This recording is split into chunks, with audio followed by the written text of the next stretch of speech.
Good morning.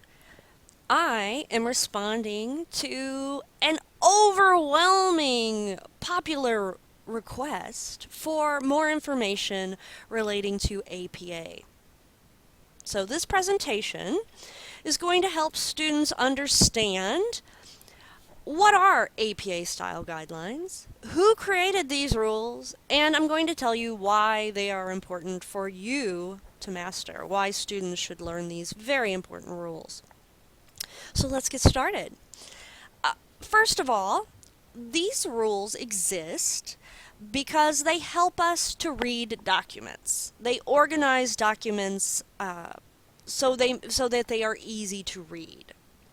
For example, when you open a magazine, you know that the title of the magazine will appear on the front, that you can open it, and in the first few pages you're going to find a table of contents, that page numbers are going to exist in the corners, and that somewhere in the article you're reading will be a title, probably near the top of the page. And all of these rules and all these conventions make our job as a reader much easier. Imagine if you opened a book and there were no chapters. Consider a scenario where, as a student, you're given a textbook and there's no table of contents. Maybe there's no index. What about an essay that didn't include paragraph breaks? You would not want to read any of these documents. It would be incredibly frustrating. So, because these texts, these documents, are organized in a predictable manner, your job as a reader is made much easier. It organizes the chaos. Now, as a student, these are the specific guidelines that you will be expected to follow. A separate title page should come at the front of the document. The font should be a 12-point Times New Roman. Variety. The document, the entire document, from the title page to the end of the reference page, should be double-spaced. 1-inch margins should be applied to the entire document. Page numbers should appear in the upper right-hand corners. You should apply a running head. And the references should be listed on a new page at the end of the document with the title references centered at the top. Who made these rules? Well, I'm glad you asked. The American Psychological Association is responsible for the creation of these mini guidelines. And it happened in 1929. A group of psychologists, anthropologists, business managers, they got together and they established these style rules so that it would make it easier for readers to understand the documents that they were reading. Professional readers are busy people, let me tell you. I'm one of these people. And these rules, this layout, makes my job much easier. I know exactly where to find what I'm looking for when I'm reading a document that was prepared formally for an academic or professional setting, for school and for work. So, I want you to know that one part of APA style is citation. There's the way that we lay out the document on the page. That's one set of rules. And then another set of rules is associated with documenting sources, with giving credit when you borrow information. And guess what? I have just borrowed information from the official APA website. And what you see here is a reference page style citation that I am sharing with you. So, one, you will know where this information comes from, and two, you can become familiar with what a reference page citation looks like. What you're looking at here is first the author, American Psychological Association, period, followed by the date of publication in parentheses, period. the title of the page or article. Here it's just the home page, period. And then the words retrieved from, followed by an exact link for this website. I don't want to go into too much of an explanation right now.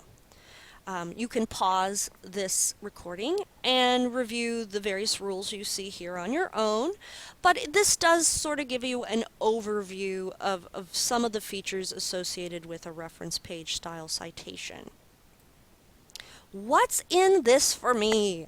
I know some of you are feeling frustrated as you are confronted with what seems like thousands of rules for organizing your document. I've been there. I know what you're feeling. And I just want you to know how important it is that you just sort of surrender to this process. Again and again at school, you're going to be required to apply these guidelines. And these guidelines will be the same, these APA guidelines, in every course that you take.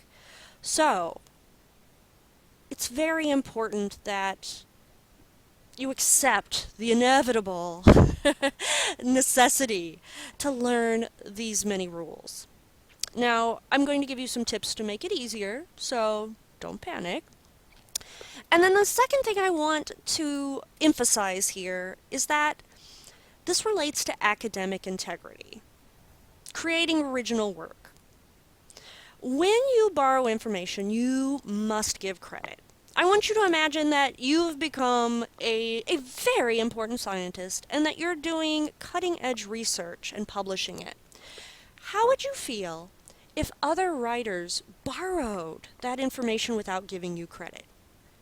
I'd be pretty angry. I would feel like someone was stealing my hard work. So, that's why we give credit.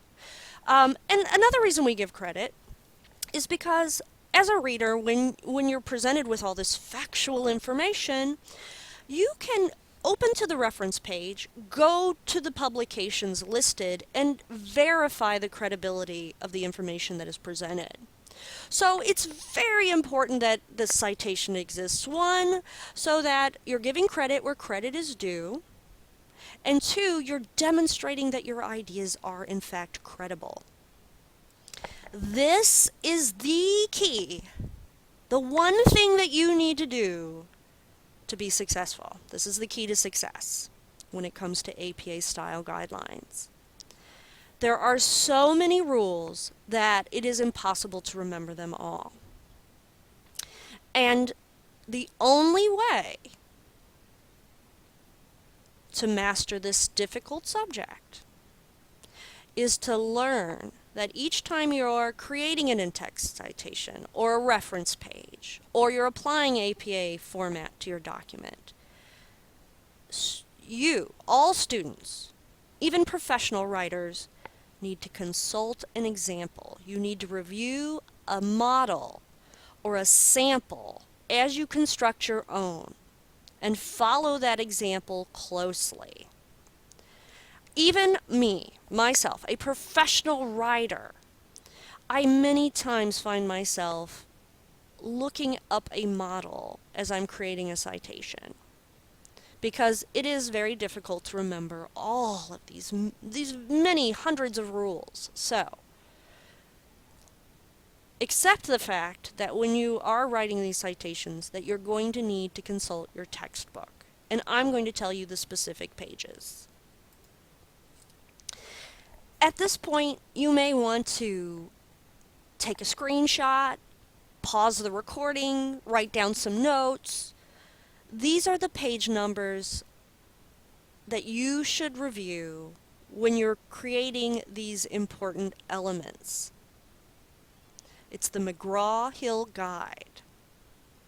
It's right now the current edition is blue, and it has a green lizard on a smartphone. Picture of a green lizard. So, these are the page numbers that you will be looking at again and again and again as you create these important elements. I have more help for you. There is a template for APA format available through Microsoft Office. And you see that link here. You can do a Google, a search, a Bing, if you will, for a Microsoft Office template for APA format. And you'll find it that way as well.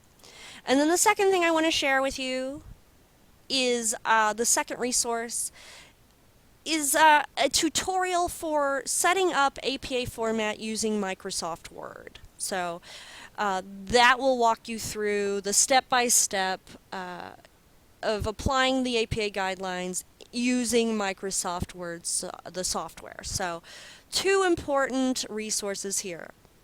Well, we're at 10.5 minutes. I didn't take up too much of your time. I want to thank you very, very much for taking the time to review this tutorial. If you need some coaching, if you'd like to meet with me one-on-one, send me an email and we can schedule that meeting and meet by phone. All right. Well, have a great day, and I'll see you in the discussions.